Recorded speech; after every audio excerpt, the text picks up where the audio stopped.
विश्व para athletics 2019 में भारत पदक तालिका में किस स्थान पर रहा? तो विश्व पैरा एथलेटिक्स 2019 जो कि दुबई में किया गया, अगर ये पूछा जाए कि विश्व पैरा एथलेटिक्स 2019 कहाँ पर संपन्न हुआ, तो दुबई में संपन्न हुआ। यहाँ पर भारत जो है वो 24वें स्थान पर रहा है। और 24वें स्थान पर होने के साथ में एक बात ये भी जानना है कि भारत ने यहाँ पर टोटल 9 पदक जीते थे, जिसमें से 2 स्वर्ण, 2 रजत और 5 कांस्य पदक है। ठीक ना। एक बार यूपीपीसीएस में इसका अनुपात पूछ लिया गया था, तो यहाँ पर ये अनुपात ध्यान रखना है कि 2, 2 और 5, यानी कि टोटल जो है भारत ने विश्व पैरा एथलेटिक्स में कितने पदक जीते हैं, तो टोटल 5 पदक जीते हैं। शीर्ष स्थान पर अगर हम बात करें तो पहले स्थान पर चीन है, दूसरे स्थान पे ब्राज़ील है और तीसरे स्थान पे ब्रिटेन है। और नेक्स्ट है कि इक्विटास स्मॉल फाइनेंस बैंक ने किस भारतीय महिला क्रिकेटर को ब्रांड एम्बेसडर बनाया है? तो इसका उत्तर हो जाएगा स्मृति मंधाना। और स्मृति मंधाना अगर ये भी पूछा जा सकता है कि किस जो है स्मॉल फाइनेंस बैंक की ब्रांड एम्बेसडर बनाई गई हैं, तो इसका भी नाम ध्यान रखना है। इसका नाम क्या है? Equitas small finance bank. Next है कि हाल ही में पूर्व भारतीय क्रिकेटर सुदीप त्यागी ने क्रिकेट के सभी प्रारूपों से संन्यास लेने की घोषणा की है। वे किस विधा के क्रिकेटर हैं? यानी कि सुदीप त्यागी जो है वो उनका खेल में क्या पोजीशंस है, तो ये पूछा जा रहा है। तो वो गेंदबाज हैं। ठीक है। तो अगर नाम भी मिलान करने के लिए आ जाता है, मिलान करने के लिए पीसीएस जैसे परीक्षाओं में आता है, तो सुदीप त्यागी का मिलान किससे होगा? वो गेंदबाज से होगा, वो गेंदबाज हैं। और नेक्स्ट है कि किस कंपनी ने अभिनेत्री प्रियंका चोपड़ा को बीफिज के लिए ब्रांड एम्बेसडर नियुक्त किया है? तो इसका उत्तर हो जाएगा पार्ले एग्रो। यानी कि पार्ले एग्रो ने बीफिज के लिए प्रियंका चोपड़ा को ब्रांड एम्बेसडर नियुक्त किया है। और नेक्स्ट है कि नवंबर 2020 में किस भारतीय को अंतर्राष्ट्रीय डेयरी फेडरेशन के बोर्ड में सर्वसम्मति से चुना गया? तो इसका नाम हो जाएगा दिलीप रथ। और यहाँ पर ये संस्था का नाम ध्यान रखना है, अंतर्राष्ट्रीय डेयरी फेडरेशन बोर्ड। और अगली न्यूज़ बांग्लादेश से है कि 18 फरवरी 2020 को बांग्लादेश की राष्ट्रीय आर्थिक परिषद की कार्यकारी समिति ने मोंगला बंदरगाह की क्षमता बढ़ाने हेतु प्रस्ताव को मंजूरी प्रदान की है। तो यहाँ पर महत्वपूर्ण बात यह है कि मोंगला बंदरगाह वो किस देश से है। ठीक ना। तो मोंगला बंदरगाह वो किस देश का है? बांग्लादेश का है। और यहाँ की जो है वो क्षमता बढ़ाने की बात कही गई है। और महत्वपूर्ण बात यह है कि यहाँ पर जो है भारत आर्थिक तौर पर जो है भारत बांग्लादेश की मदद भी कर रहा है। यहाँ पर देख सकते हैं कि मोंगला बांग्लादेश में दूसरा सबसे बड़ा समुद्री बंदरगाह है।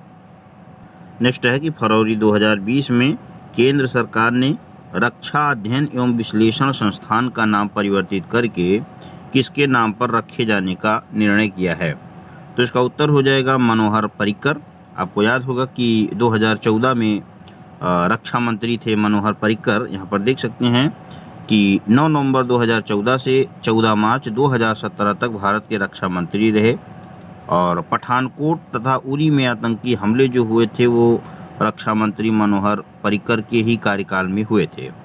एक और महत्वपूर्ण बात यह है कि रक्षा अध्ययन एवं विश्लेषण संस्थान की स्थापना कब हुई थी?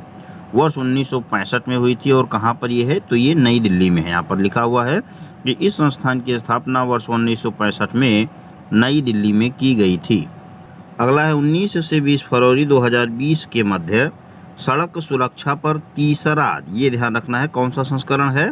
तो तीसरा है। सड़क सुरक्षा पर तीसरा वैश्विक मंत्री स्तरीय सम्मेलन 2020 स्टॉकहोम स्वीडन में आयोजित किया गया। अब ये पूछा जा सकता है कि सड़क सुरक्षा पर तीसरा वैश्विक मंत्री स्तरीय सम्मेलन, यहाँ पर ध्यान रखना है कि मंत्री स्तरीय सम्मेलन है। ठीक ना।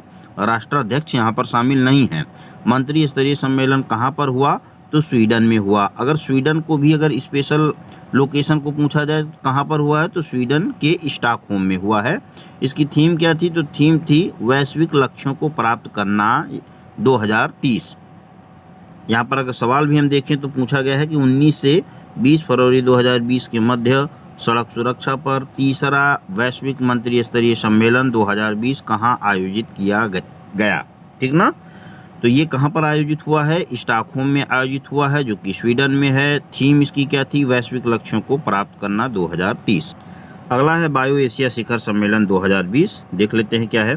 17 से 19 फरवरी 2020 के मध्य एशिया का सबसे बड़ा जैव प्रौद्योगिकी एवं जीव विज्ञान मंच बायो एशिया शिखर सम्मेलन कहाँ पर आयोजित किया गया? ठीक है, तो बायो एशिया शिखर सम्मेलन ये कहाँ पर आयोजित किया गया? ये आयोजित किया गया हैदराबाद में। थीम इसकी थी टुडे फॉर टुमारो। ठीक है, और किसके द्वारा आयोजित करवाया गया? तो ये तेलंगाना सरकार के द्वारा आयोजित करवाया गया है। यहाँ पर एक बार और ध्यान रखना है कि बायो एशिया शिखर सम्मेलन है क्या? तो ये एशिया का सबसे बड़ा जैव प्रौद्योगिकी सम्मेलन है, एक प्रकार से कह सकते हैं। बायोटेक्नोलॉजी और बायोलॉजी से रिलेटेड जो सबसे बड़ा मंच है वो यही है, बायो एशिया शिखर सम्मेलन, जो हाल ही में 17 से 19 फरवरी के बीच में कहाँ पर हुआ है? हैदराबाद में हुआ है। और हैदराबाद आप सभी जानते होंगे कि ये तेलंगाना का हिस्सा है। और नेक्स्ट है कि समुदाय आधारित पोषण प्रबंधन लागू करने वाला देश का पहला राज्य। तो समुदाय आधारित पोषण प्रबंधन लागू करने वाला देश का पहला राज्य कौन बना है?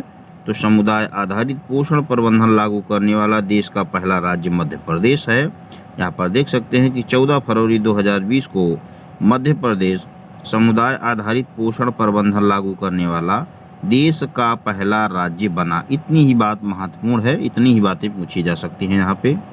अगली न्यूज यूपी को लेकर के है कि 6 फरवरी 2020 को पहला भारत अफ्रीका रक्षा मंत्री कॉन्क्लेव 2020 कहाँ आयोजित हुआ? तो इसका आयोजन लखनऊ में हुआ है। और अगला है कि राष्ट्रीय समुद्री दिवस कब मनाया जाता है? तो राष्ट्रीय समुद्री दिवस प्रत्येक वर्ष 5 अप्रैल को मनाया जाता है। और इस बार की थीम क्या थी? तो थीम थी हिंद महासागर एक अवसर का महासागर, और ये इसका 57वां संस्करण था।